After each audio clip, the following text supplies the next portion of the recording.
Something feels off. Not suddenly, not violently, not in a way that makes headlines every single day, but quietly, persistently, uncomfortably.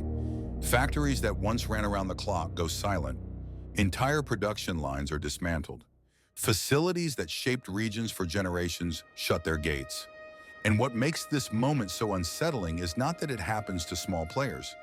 It happens to companies that were once considered untouchable, to industries that defined what this country stood for, to sectors we believed would always be there, especially in automotive manufacturing and in the vast network of suppliers around it. Not isolated cases, not accidents, but a pattern, and most of us sense it, even if we don't yet have the words for it. Let's be very clear about something.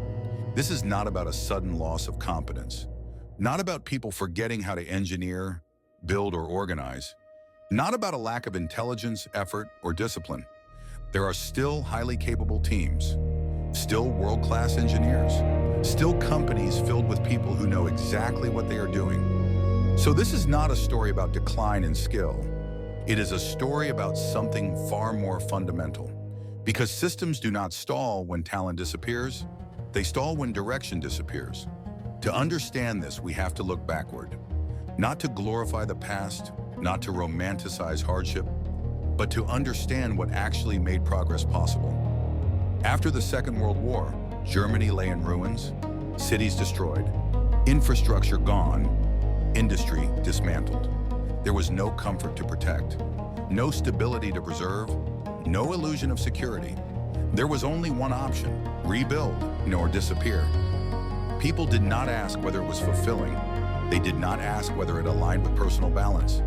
They worked because survival demanded it, and that necessity forged something powerful: a shared direction, a collective focus, a mindset that said, we rebuild because we must.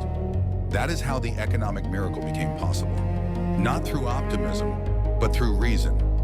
Decades later, on the other side of the Atlantic, another moment revealed the same principle. In the early 1960s, the United States faced a different kind of challenge. Not destruction, but fragmentation, fear, loss of confidence. And then in 1962, President John F. Kennedy stood before a nation and said something remarkable. He did not promise comfort. He did not promise safety. He said they would send a man to the moon within that decade, not because it was easy, but precisely because it was hard. That goal was not chosen for its efficiency or its profitability. It was chosen because it demanded excellence, because it required alignment, because it forced an entire nation to move in the same direction.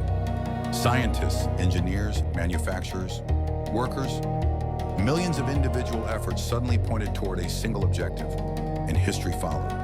The same structure appears again and again. In the industrial revolutions, in the rise of global manufacturing, in the emergence of technology giants born in garages and workshops, people did not innovate because conditions were perfect. They innovated because the reason was unavoidable, because the challenge was bigger than comfort, bigger than fear, bigger than hesitation. And then something changed.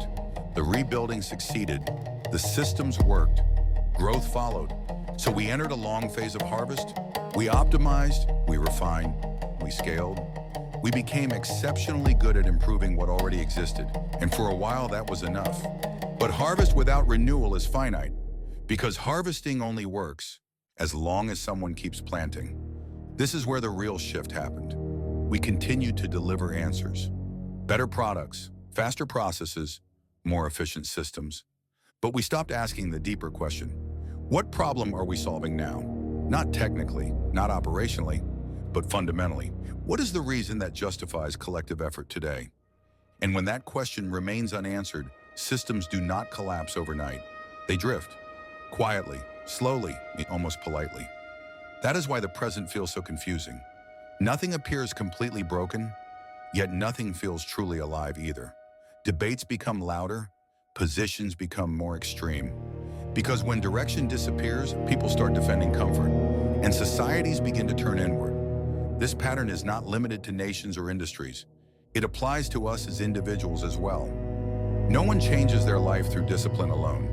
People change when the reason becomes unavoidable, when staying the same hurts more than moving forward, When desire outweighs resistance, when meaning outweighs effort, pain, aspiration, responsibility, purpose.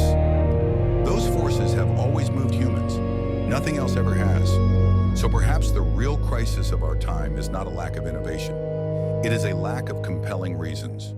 Reasons strong enough to align effort, strong enough to justify sacrifice, strong enough to point millions of individual actions in the same direction. Because without reasons, systems do not fail dramatically. They simply lose momentum. And momentum, once gone, is hard to reclaim. So here's the thought worth carrying forward. Systems do not break when they run out of talent. They break when they run out of reasons. And if we want movement again, in our societies, our industries, and our own lives, we do not need louder opinions. We need better questions. Questions strong enough to demand effort. Questions worth committing to. Questions that make comfort feel insufficient. Because once the reason is clear, movement follows, always.